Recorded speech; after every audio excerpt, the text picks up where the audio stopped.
अमरीकी सफ़ीर उत्तर सिंध जे दौरे दौरान ख़ुराक जी खोट जी हंगामी सूरत हाल ॾांहुं ध्यानु छिकायो। तालीम, सिहत ऐं पाणी जी फ़रहामी जे शोबनि में अमरीकी ताउन खे बि उजागर कयो। अमरीकी सफ़ीर डोनाल्ड ब्लूम 10 खां 11 अक्टूबर ताईं सिंध जो दौरो कयो। सफ़ीर पारां सिंध में चोथों भेरो दौरो करणु इन ॻाल्हि जी शाहिदी आहे त अमरीका पाकिस्तान में ग़रीब तरीन ऐं सभ खां वधीक मुतासिर इलाइक़नि जी बहाली तोड़े नए सिर अॾावत दौरान मदद लाइ अञा बि चाखोड़े रहियो आहे।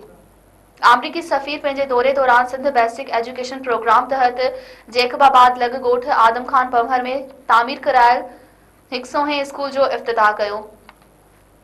आलमी तरक्की बाबति अमरीकी एजेंसी यूएसएड जी माली सहायता सां तामीर थींदड़ 106 स्कूलनि जूं इमारतूं माहौल दोस्त हुजण सां गॾु ख़राब मौसमी हालतुनि में महफ़ूज़ रहण जी सघ रखनि थियूं। इन्हनि स्कूलनि में ईंदड़ साल 2024 खां 80,000 छोकरनि ऐं छोकिरियुनि खे तालीम ॾिनी वेंदी।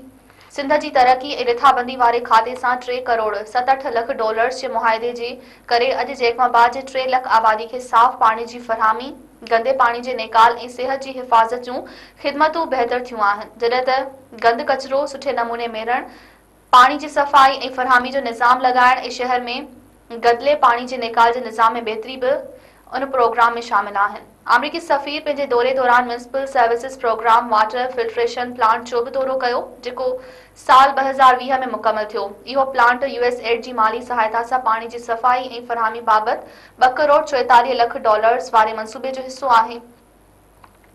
अमरीकी सफ़ीर डोनाल्ड ब्लूम खैरपुर में बुनियादी सिहत मर्कज़ जो बि दौरो कयो, जेको पाकिस्तान में शदीद ग़िज़ाई खोट जी हालतुनि दौरान वक़्तायती इमदाद लाइ बुनियादी किरदार अदा करे रहियो आहे, जॾहिं त सिंध जे ॿोॾ सटियल ज़िलनि में सिहत जे नतीजनि ऐं ज़िंदगियुनि खे बहितर बणाइण लाइ बि ख़िदमतूं सरअंजाम ॾेई रहियो आहे।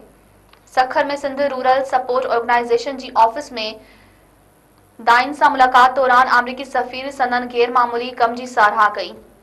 हिन जो त दाइन जी बहितरीन ख़िदमतुनि जे करे ताज़नि ॼावल ॿारनि जी फ़ौतगियुनि ऐं वियम दौरान मौत जी शरह में घटिताई अची रही आहे। उन मौक़े ते अमरीकी सफ़ीर माहिरुनि जी सिहत जूं ज़रूरतूं पूरियूं करण लाइ औज़ार ऐं किट्स अतीअ तौरु ॾिनियूं, जिन खे सिंध में 100 दाइन ते ॿधल वियम घर क़ाइमु करण लाइ कतब आंदो वेंदो। अमरीकी सफ़ीर चयो आहे त पाकिस्तान में साल 2022 दौरान ॿोॾ जी तबाही खे 1 साल गुज़री चुको, पर लखे पाकिस्तानियुनि खे अञा बि तकड़ी इमदाद जी ज़रूरत आहे।